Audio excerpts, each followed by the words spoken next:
Delimitation ప్రక్రియను విపక్షాలు అడ్డుకోవడంపై BJP నేత రామకృష్ణ స్పందించారు. ప్రతిపక్షాలు మహిళలకే కాదు ఎస్సీ, ఎస్టీ, బీసీ వర్గాలకు అన్యాయం చేశాయని మండిపడ్డారు. ప్రజాప్రతినిధులు చట్టసభలో అడుగు పెట్టాలంటే కార్యకర్తలదే కీలక పాత్ర అని అన్నారు.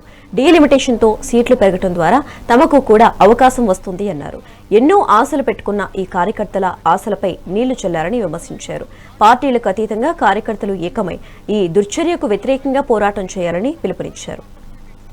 ఒకటి, సీట్లు డీలిమిటేషన్ కొత్త సెన్సస్ ప్రకారం చేయాలి.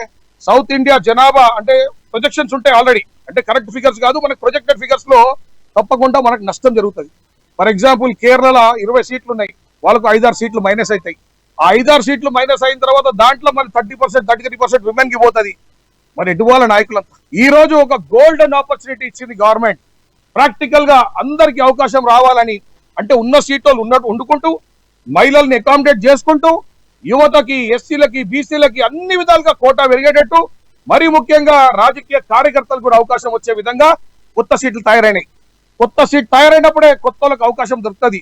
నేను కాబట్టి ఇంతకు విలేకరులను కూడా అడిగినా, చాలా మంది విలేకరులు కానీ, ఏ ప్రొఫెషనల్ కానీ, రాజకీయం సంబంధం ఉన్నోళ్ళు కానీ, లేని వాళ్ళు కానీ ఆస్పిరేషన్స్ ఉంటే తప్పకుండా వస్తుంది.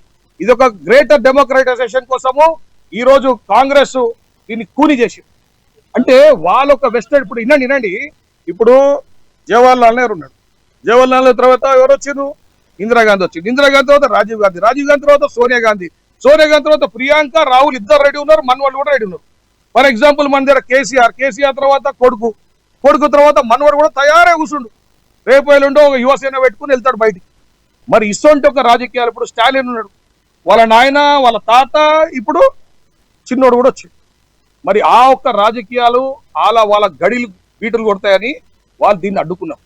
కేవలం వాళ్ళ వ్యక్తిగత స్వార్థం వల్ల, వాళ్ళ కుటుంబ ప్రయోజనాల వల్ల వారసత్వ రాజకీయం కోసం చేసిండ్రు.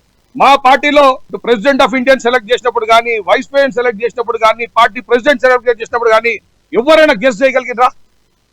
అన్ని పార్టీల వాళ్ళ ఫ్లోర్ లీడర్ దగ్గరికి కానీ, అధ్యక్షుల దగ్గరికి ఇంటింటికి వెళ్ళి వాళ్ళు ముందే మాట్లాడారు, మేము ఇది పెడుతున్నాం, మీరు మద్దతు చేయండి. మాట్లాడినప్పుడు వాళ్ళందరూ ఒప్పుకొని ఇక్కడికి వచ్చినాక వ్యతిరేకించారు.